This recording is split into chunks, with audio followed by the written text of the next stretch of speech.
Well, hello, everyone. The idea, insight, or sales secret you need for massive impact is just moments away. It's time to get more clients. Hello, everyone, and welcome to Get More Clients. I'm your host, Lynn Whitbeck. Business owners and entrepreneurs hire me to ignite winning sales because most fail to connect, capture, and close their ideal clients. The mission of this show is to share Fortune 500 sales secrets to help you open the vault to your greater business success. There are some common myths in sales that often create misconceptions and hinder performance. And these include the product sells itself, more activity means more sales. Selling is about talking, not listening. And the job is done after the sale is closed. Now, this is just the tip of the iceberg, and there are many, many more myths. And there's so much myth busting I could do. Why? Because these myths can hold you back from developing a thoughtful, effective sales strategy that focuses on relationships, listening, and long-term value creation. This got me, really thinking and about a favorite show. You may have seen it, MythBusters. So I did some research to what examples I could find on MythBusters. And voila, I found loads of them. Now, there are several Mythbuster episodes that explore concepts that can be related to these and other myths in sales. And while they aren't directly about sales, their approach to debunking the myths has parallels with breaking down common misconceptions in sales. So I'm going to repeat that. As I noted, while MythBusters doesn't address sales myths directly, their experiments often debunk myths that share similar logic with these sales misconceptions, showing how assumptions can be wrong and how the truth is more nuanced than people realize. So we're going to have some fun with this. Now, if you'll recall last week, my partner Jane and I had a very lively conversation and we revealed the secrets to the infomercial.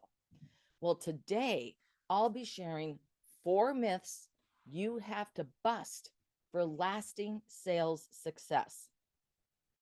So we're going to go ahead and debunk some myths the MythBusters way, sprinkled with the truth, a dash of humor, and of course, that client-centric mindset we know works. Now, here's a fresh look at some classic sales misconceptions. And by the end of the day, you're going to know why a product does not sell itself, why more activity does not mean more sales, and why I should say selling is not about talking more. Sales is truly about so much more than just numbers on a page. It is not a numbers game. That's one of the just something I literally hate to hear. It's about making a lasting impact, not only on your clients' business or their life, or for their clients, for their communities that surround you both. But to make that impact, you've got to get the myths out of the way. And so we're going to tackle these sales myths one by one, MythBusters style. So here's sales myth number 1, the product sells itself. So this goes to the MythBusters episode, Can Talking to Plants Help Them Grow? Yeah, sounds like, how is this related? And you might think, whoa, okay.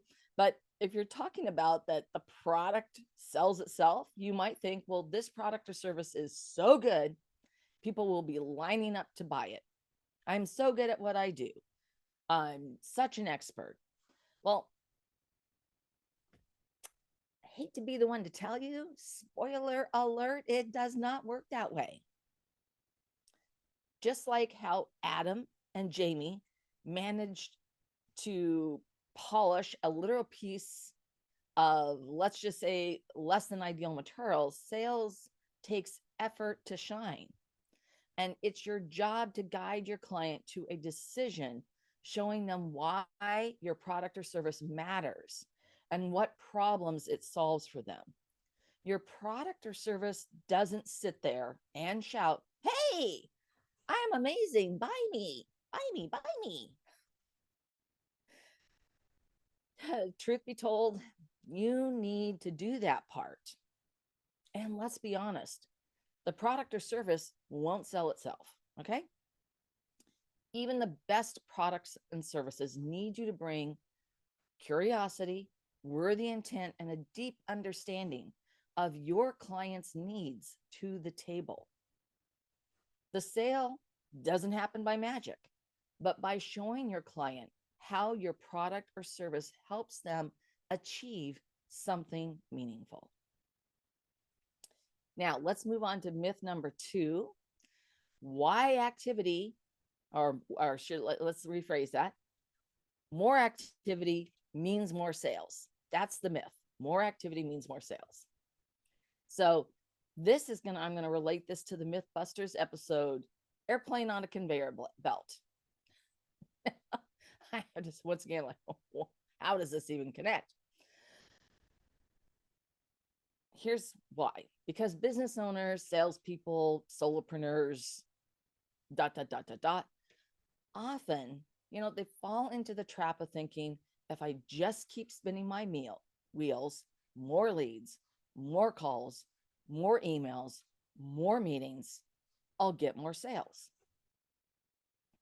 Now, this is the classic conveyor belt myth, where more motion doesn't necessarily mean more movement. Just like that plane in the episode, it wasn't going to take off by sitting on a fast moving belt. Okay. You can't have a plane take off because you give it enough momentum from a conveyor belt. So you won't succeed in sales just by cranking out more activity. It's about the quality. Never and never, never not the quantity. You've got to think from your client's perspective and come with worthy intent. Instead of chasing more leads, firing off generic sales pitches, networking endlessly, you need to focus on delivering value at every touch point. Be curious about your prospect's business. Ask the right questions. And through this, it's going to help you create real impact and traction and movement. You're not checking boxes. You're actually strategically following a plan to make those connections and conversions and close more sales. Now let's move on to sales myth number 3. Selling is about talking, not listening. Oh my goodness. So now in this MythBusters episode, and I think I've got my MythBusters episode slightly mixed up, but this one is about, can talking to plants help them grow? So I want you to think about this. And there is a whole thing. You got 2 ears, 1 mouth, all that.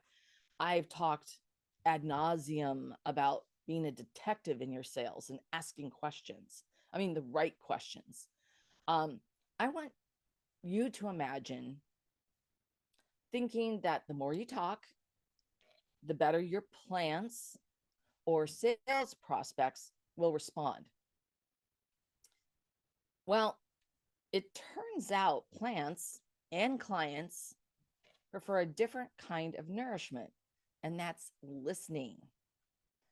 So in this myth busting moment, we learn that bombarding your clients or your plants with nonstop chatter doesn't close deals.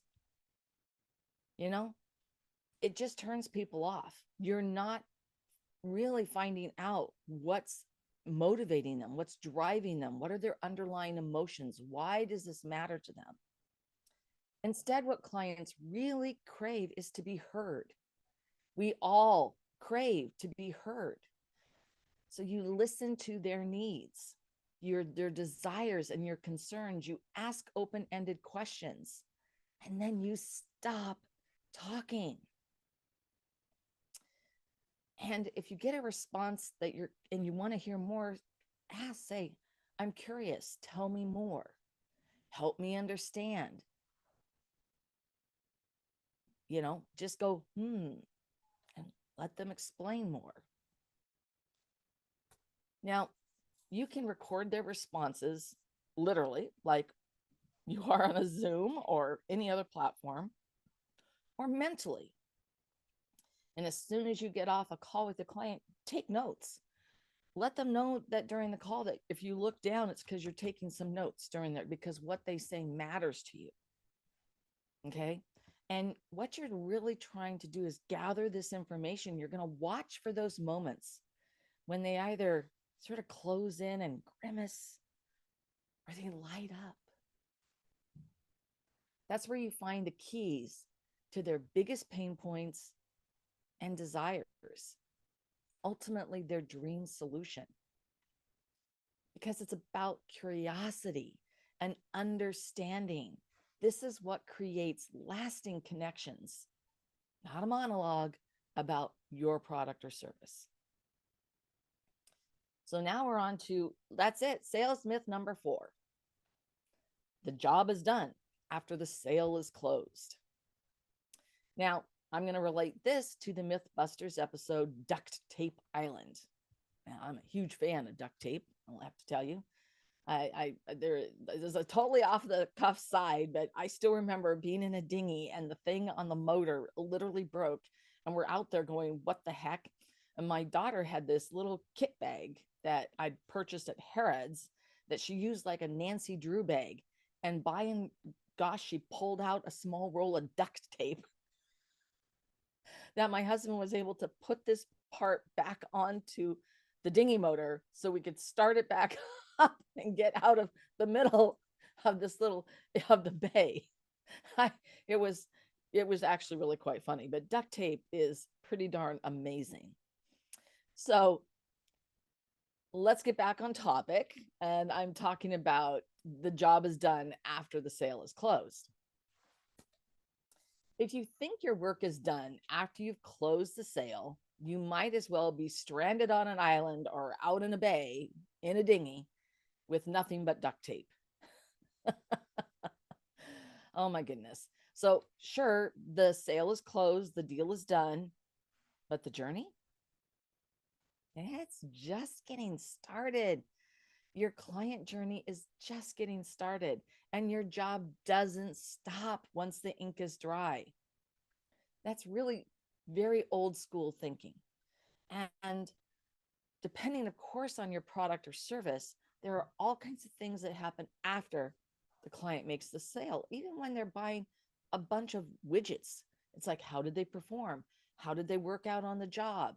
How was their experience of receiving the order? All of those different things that go into after the sale. Because in reality, sales is about building long-term relationships and nurturing them. Clients evolve and their needs change throughout the journey. You need to be there with them, thinking like they do and making it a positive, delightful experience so they come back, right? They come back with more business, with referrals, with glowing testimonials, and maybe even a few high fives or attagirls. Much like the limitless potential of duct tape.